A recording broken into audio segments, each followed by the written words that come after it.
La noticia más importante en el programa internacional sigue siendo los conflictos del Medio Oriente y especialmente la situación de Irán frente a Israel, el caso de Palestina, la situación de violencia que está viviendo el Líbano, los problemas en el Mar Rojo, el caso de los hutíes, la situación también, naturalmente, las posibles amenazas en Siria, el ataque israelí en su momento contra algunos intereses iraníes, incluyendo el consulado en Damasco, la respuesta iraní reciente contra Israel de misiles, es decir, hay una serie de problemas que tiene la comunidad mundial interés en conocer y sobre todo en Venezuela. ¿Quién mejor que el embajador de Irán en Venezuela, Ayatollah Soltani, quien además es permanentemente entrevistado por nosotros en Globovisión y que es importante conversar un poco sobre el tema? ¿Cómo ve usted, señor embajador, esa perspectiva de paz frente a lo que los teóricos dicen que es posible una guerra?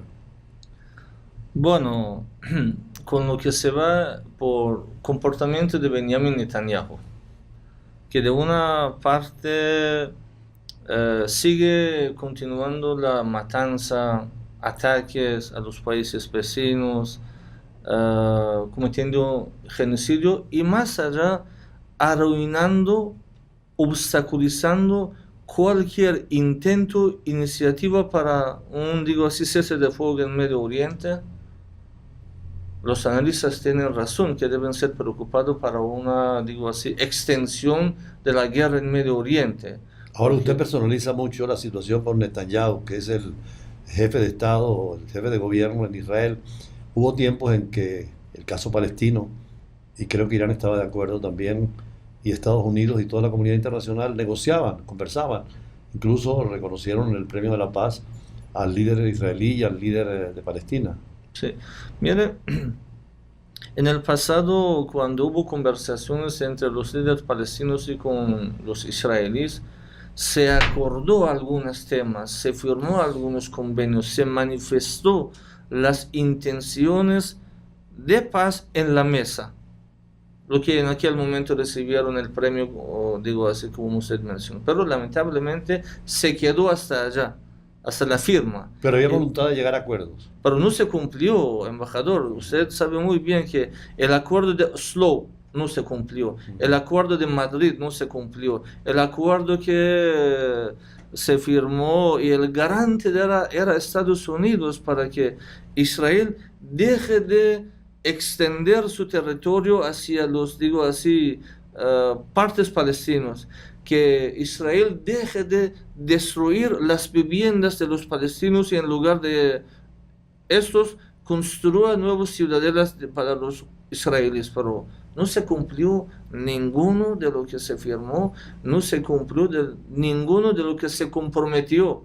Yo le voy a dar un ejemplo real y el último el ejemplo. Mira, cuando que en 10 de agosto Israel asesinó al líder de Hamas en Teherán, que era una violación clara al derecho internacional, violación a soberanía de un país. Irán tenía todo el derecho y tenía toda la capacidad para dar la respuesta defensiva a Israel el día siguiente. Pero Irán prefirió dar la oportunidad y chance al diálogo, a conversación, a vías, digo así, pacíficas.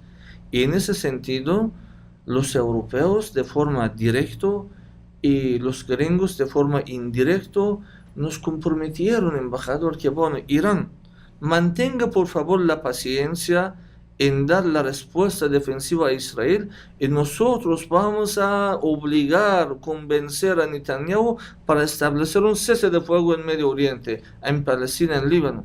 Pero no se realizó. Pasó 2 meses mientras que Israel continuaba bombardeando a Palestina, al Líbano, asesinando, digo así, a los inocentes, y más allá, se fue a Naciones Unidas, desde la Asamblea General, amenazó otra vez a Irán. Bueno, entonces no quedó ninguna otra opción para Irán para dar la respuesta defensiva. Quiero decir que... O sea, usted personaliza en el actual gobierno de Israel una actitud bélica. Bélica.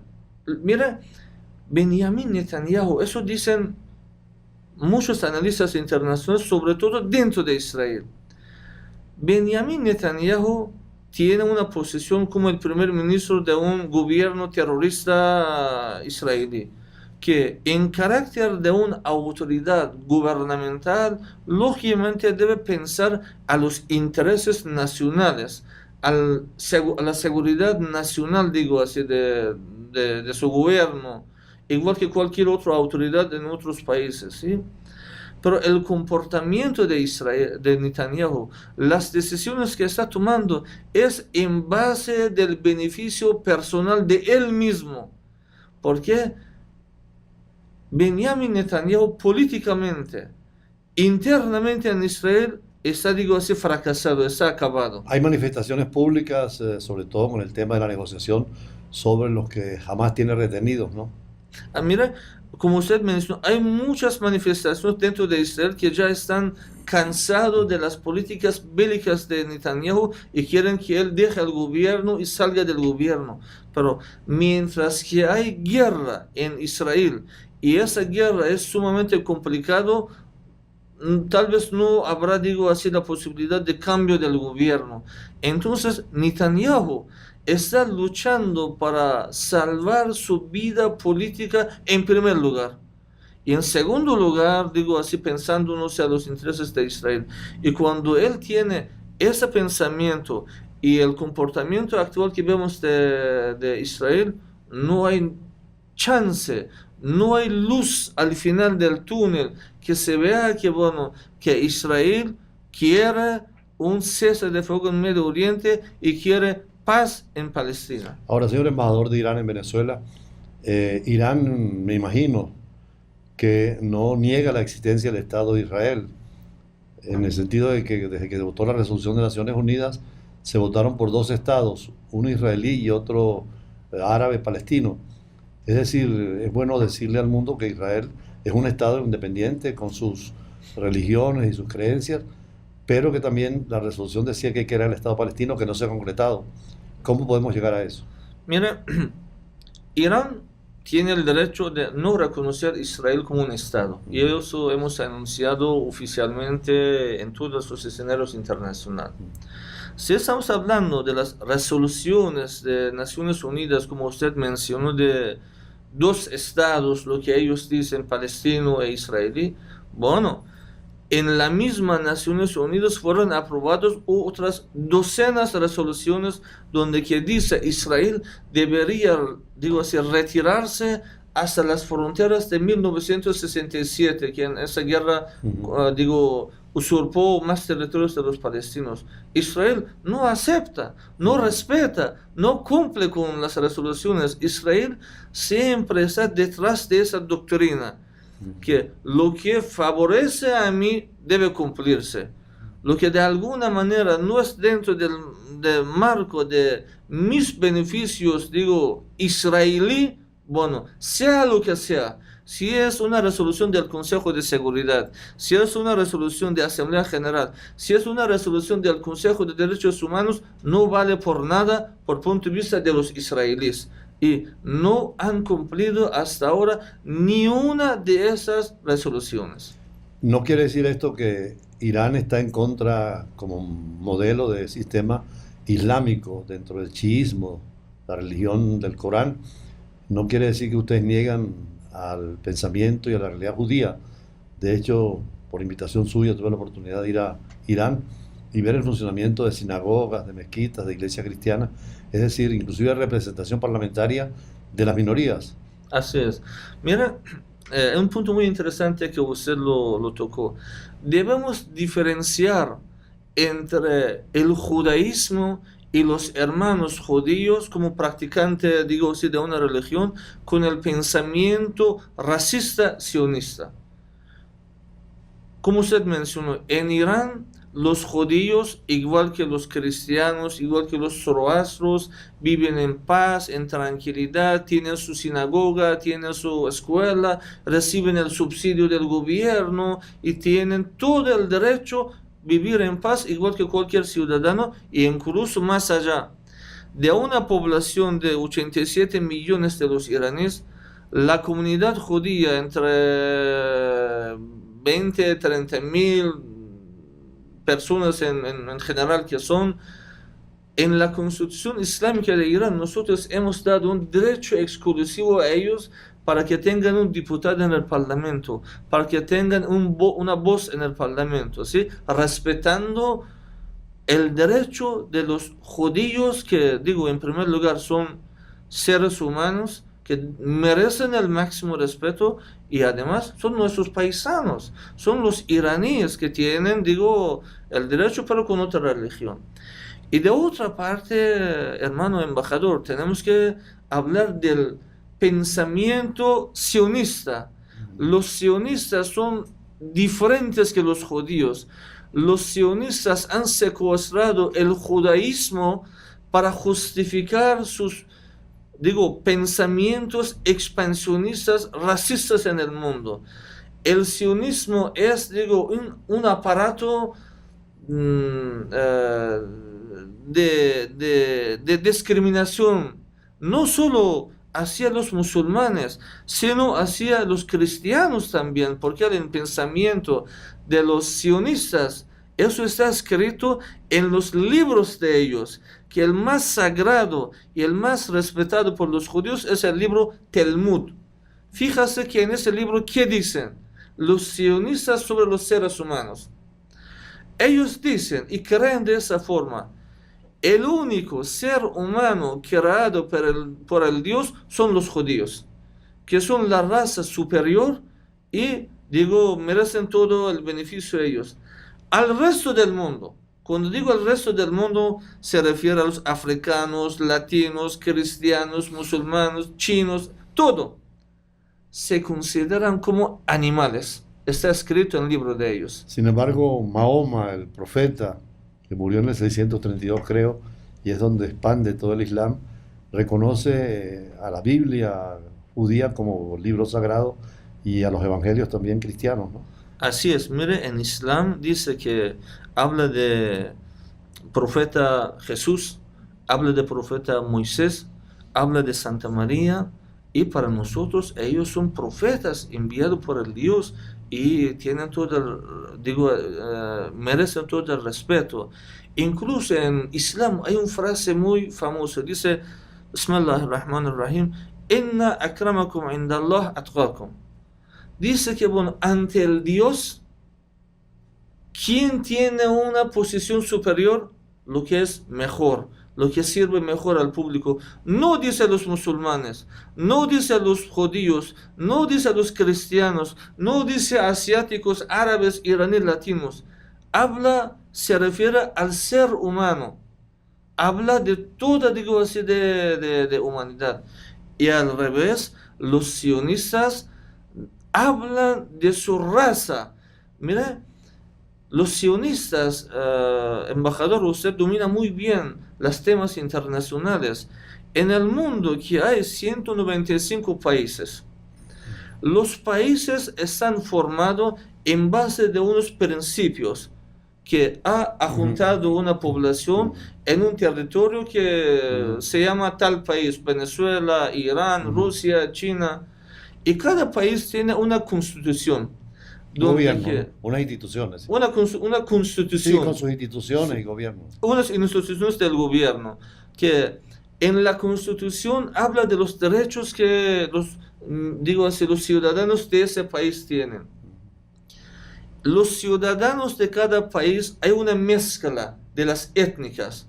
En Irán, por ejemplo, tenemos los turcos, los kurdos, los árabes, los judíos, los cristianos, los persas. Aquí en Venezuela tenemos los africanos, tenemos los indígenas venezolanos, tenemos los europeos, pero aquí se llaman venezolanos, en Irán se llaman iraní. Pero en Israel, ¿qué dice el sionismo? Dice que en ese territorio solo deben vivir los judíos y no más. Habla de la raza, habla de la religión y hace una discriminación con el resto, digo así, que son cristianos, musulmanes, árabes, asiáticos. No hay ningún país en el mundo que sea formado en base de solo una raza. que diga solo los judíos pueden vivir en ese territorio. Embajador, creo que el Parlamento israelí, el Knesset, tiene parlamentarios musulmanes árabes. Ahora sí, pero estoy hablando de la creencia, de la doctrina, digo así, de los sionistas. Ellos, esos árabes están en el Parlamento porque hay todavía una comunidad árabe musulmán viviendo en el territorio que ocupados, digo así, palestino. Pero los israelíes cada día están expulsando incluso a esos árabes, destruyendo sus viviendas, obligándolos que salgan del país, porque esa doctrina dice que tenemos que llegar a un territorio que no exista ni un árabe musulmán, ni un árabe cristiano en ese territorio. Y todos 100% deben ser los judíos y los sionistas. Y es lógico que esa doctrina debe ser rechazado, debe ser condenado, y por eso es que tú hoy en día ves una repudio internacional, una condena internacional al frente y al contra de Israel. Yo tuve la oportunidad de estar en algunos eventos promovidos por un planteamiento de un iraní, Hatami, el presidente, con el diálogo de civilizaciones, donde estaban musulmanes, judíos, protestantes, budistas, e inclusive por ahí un parlamento religioso más allá de Naciones Unidas. Ese pensamiento de Hatami de diálogo permanente sigue vigente en Irán. Seguramente, embajador, pero antes que eso quiero hacer una referencia. En verdad, el café de Venezuela es el mejor del mundo. Ya yo estoy, digo así, ratificando por 1000 veces. ¿Sí? Pero además está llegando café venezolano a Teherán, sí, y a las ciudades más sí, importantes. Sí, ¿Hay exportación de café en este momento? Hay, digo así, unos empresarios que están exportando, pero la necesidad del mercado de Irán es mucho más. Y si algunos quieren llevar cacao y café, ¿qué hace la embajada suya para promover el comercio entre los dos países? Bueno, tocan la puerta de la embajada, la sección, el departamento económico de la embajada, para enlazarse con los empresarios iraníes que están importando café, digo así, de diferentes partes del mundo, y seguramente nosotros vamos a decir a los iraníes que, bueno, inviertan sobre el mejor café del mundo, café venezolano. ¿Sí? Bueno, hablando volviendo al es que con el café es la mejor forma de conversar. Sí. Por eso el embajador ha hecho mención al café, y el café venezolano, me consta que hay muchos iraníes que están consumiendo, exportando, como también trayendo cosas buenísimas de Irán a Venezuela. Acaban de inaugurar unos mercados familia que tiene una representación de todos los productos iraníes que son de alta calidad, a pesar del embargo de Irán. Hay que ver la calidad, inclusive en medicinas, ¿no? ¿Qué nos puede decir de eso? Sí. Miren, en medicina, embajador, 97% de las medicinas que Irán consume, produce. En la medicina, Irán, en la producción de medicamentos biotecnológicos, nosotros somos entre los primeros 7 países del mundo. En la producción de ciencia, en el campo de medicina, Irán está dentro de primeros 16 países del mundo. Y en medicinas oncológicas y contra cáncer, Irán sin alguna duda se ubica entre los primeros 5 o 6 países del mundo. Voy a dar un ejemplo que posteriormente yo puedo, enviarle el video que hemos traducido incluso al castellano, que recientemente los científicos iraníes han inventado una nueva tecnología para la fertilidad de las parejas, que es una, digo así, dificultad mundial en todos los países, ¿sí? Que es en base de tecnología de unos nanochips de alguna manera, que el resultado de ese tratamiento es 100%, el costo del tratamiento es $13. Muy bien, no, sí he visto la medicina iraní y he visto que la medicina es muy social en ese sentido y de fácil acceso. Mira, esa tecnología que acabo de decir, mi querido embajador, en el mundo, de 195 países del mundo que hay, esa tecnología solo tiene Estados Unidos e Irán. Pero Estados Unidos e Irán están confrontados. ¿Cómo hacemos para que se pongan de acuerdo? Y sobre todo en esta guerra que donde dicen que si puede haber una guerra va a participar Estados Unidos con Israel, y a lo mejor Irán tenía el apoyo de otros países solidarios también del tercer mundo y de Rusia. Sí. Mire, en las declaraciones ofrecidas por las autoridades iraníes y también por los norteamericanos, ¿sí? Las dos partes han anunciado que no están detrás de la guerra, porque la guerra será una pérdida para las dos partes, ¿sí? Es una realidad que debemos, digo, reconocer y confesar.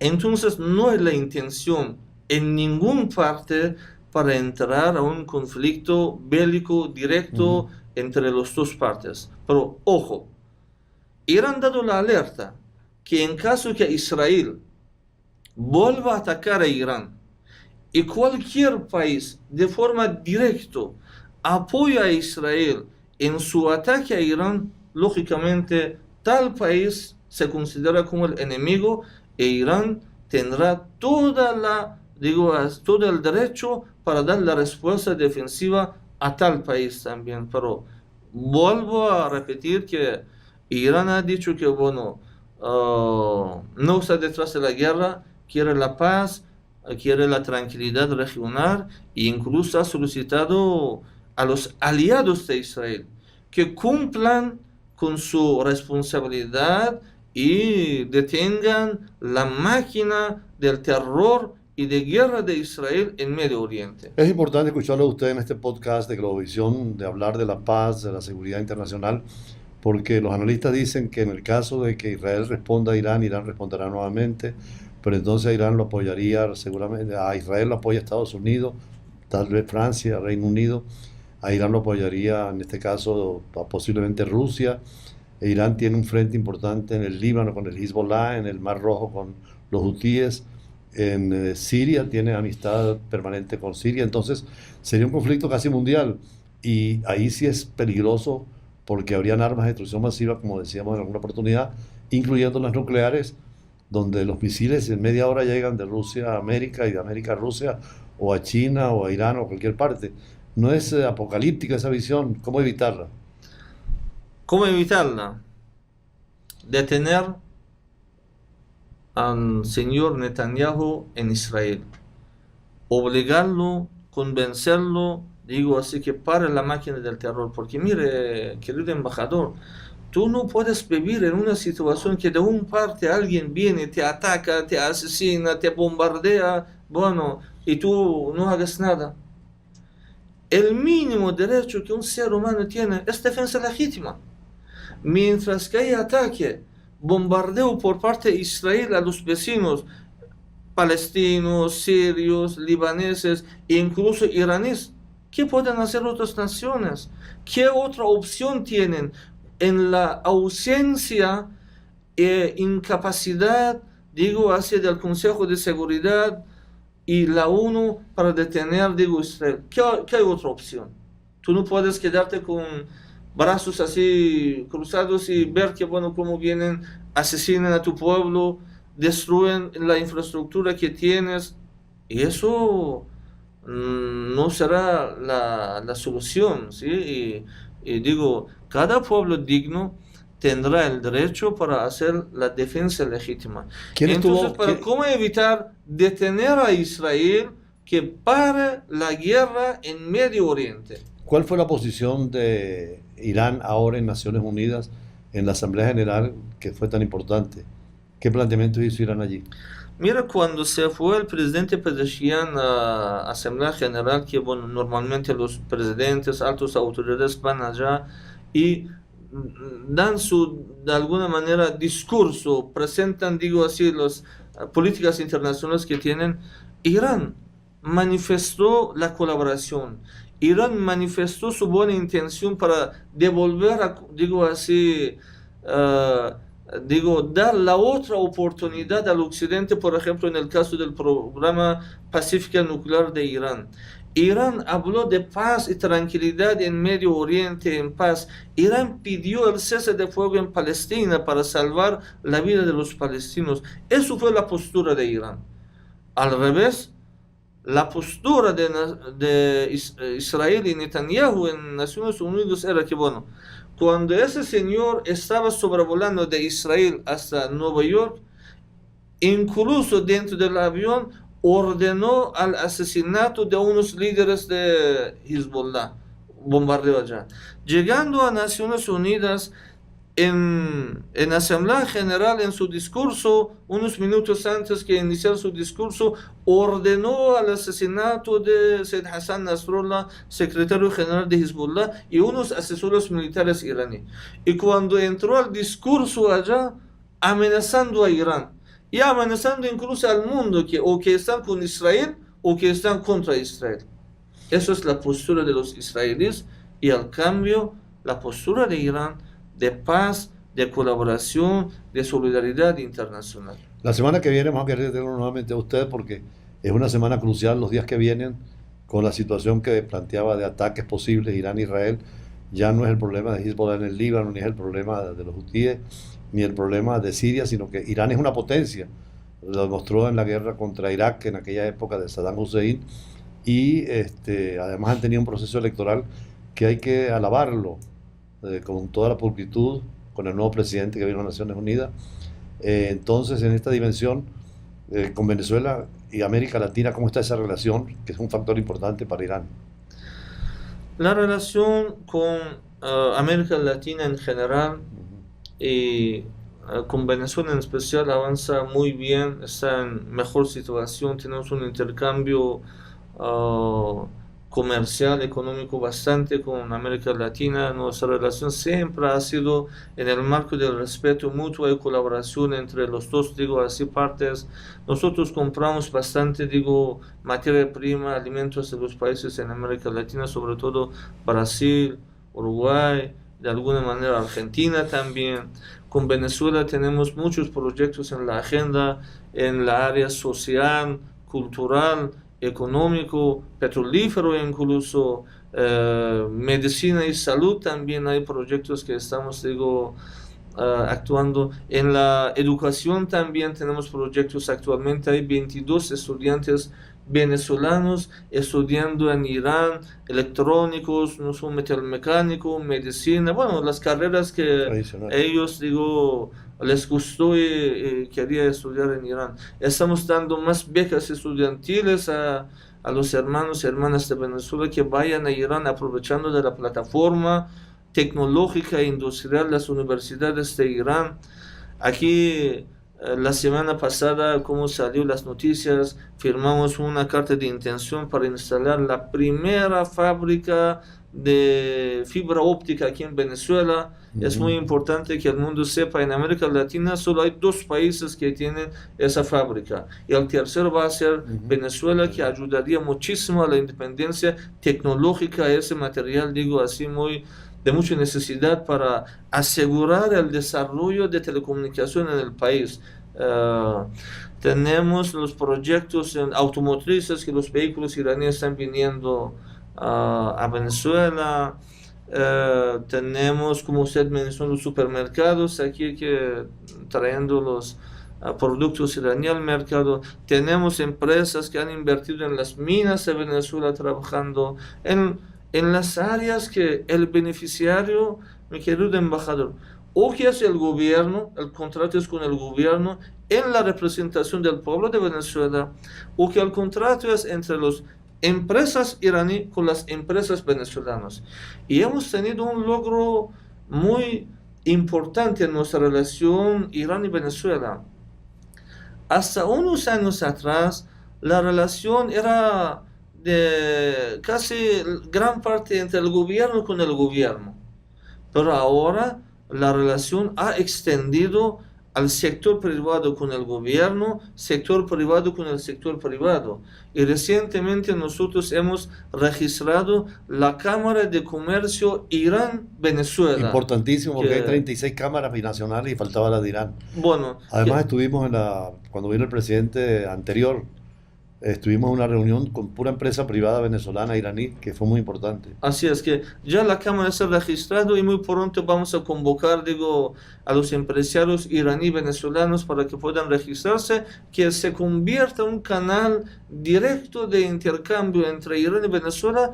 Y hay una ventaja grande en nuestra relación, digo así, económica entre Irán y Venezuela. La economía de Irán no es no compete con la economía de Venezuela. Somos dos economías complementarias. Venezuela tiene algunas cosas para exportar que Irán lo necesita, lo está importando actualmente. Bueno, empezando del café, el mejor café del mundo, café venezolano, ¿sí? Buena propaganda. Sí. Madera, 100% de madera de Irán está importado. Venezuela tiene millones de hectáreas de selva que puede exportar madera. Irán importa alimentos. Venezuela tiene millones de hectáreas de terrenos fértiles que puede ser el objeto de cultivo y exportar esos productos a Irán. Venezuela exporta coque, petróleo, que Irán importa eso. Venezuela exporta polvo de aluminio, Irán importa eso. Y al revés, Irán exporta tecnología, exporta maquinarias, vehículos, medicina, otros productos, materia petroquímica. Bueno, de lo que Venezuela necesita, Irán tiene la capacidad de ofrecer a Venezuela, que sería un complementario. En segundo lugar, hay una tendencia, orientación, una alianza actualmente entre los iraníes con venezolanos para hacer la inversión conjunta. Eso es que nos gustaría mucho más también. Porque mira, cada quien tiene una ubicación sumamente importante geográfico. Irán en el Golfo Pérsico tiene acceso muy rápido a los países en el Golfo Pérsico y también a través de Irán a los países Asia Central. Quiere decir, la entrada al mercado Asia Central será por Irán. Es interesante las expresiones y la palabra, porque cuando habla usted del Golfo Pérsico es dirigido hacia Irán. Cuando uno oye un árabe, habla del Golfo Arábigo. Por eso nosotros en el programa hablamos de Golfo Arábigo Pérsico, no, porque están algunos árabes al lado y otros los persas, ¿no? Mira, el Golfo Pérsico, embajador, de miles de años atrás, que está registrado incluso en las mapas de los griegos, ¿sí? En aquel momento está escrito Golfo Pérsico. Más allá, la Asamblea General y el secretario de las Naciones Unidas ha sacado una declaración que lógicamente debe ser respetable para todo el mundo. Claro. En caso que respetan, digo, a Naciones Unidas, ¿sí? Es que aquí nos pasa algo parecido con el Golfo de Maracaibo, que para los venezolanos es Golfo de Venezuela y los colombianos lo llaman Golfo de Coquibacoa, porque es otra percepción que tienen costa en los dos lados. Pero bueno, son términos nada más formales. Sí, quiero decir que incluso el Golfo Pérsico tiene una, aprobación, una resolución por la Asamblea General. ¿Cuánto porcentaje tienen los árabes y cuánto porcentaje tiene Irán en el Golfo Pérsico? Mire, de una parte del Golfo Pérsico en total es Irán. De otra parte del Golfo Pérsico son nuestros vecinos árabes, un pedacito de Emiratos Árabes Unidos, un parte es Qatar, un parte es Saudi Arabia, un parte es Kuwait. Pero ese, espacio siempre se llamaba y se llama el Golfo Pérsico, y así va a ser. Seguiremos su orientación, embajador. Sí. Por cierto, hablando usted de comercio entre Venezuela y Venezuela, entre Venezuela e Irán, ¿qué podemos hacer en materia de comunicación? Por ejemplo, Globovisión, si un equipo nuestro pudiera ir a Irán a ver las experiencias, lo que están haciendo, y unos iraníes que vengan para acá. Sí. Yo creo que Globovisión, además, esta entrevista le va a publicar, la vamos a sacar en podcast de Globovisión, pero también en la Universal. Ojalá que pudiéramos intercambiar experiencias en esta materia, así que creo que es una buena sugerencia de lo que estamos aquí esta mañana de hoy. Así es, mira, justamente como dice, como anillo al dedo, ¿sí? El tema.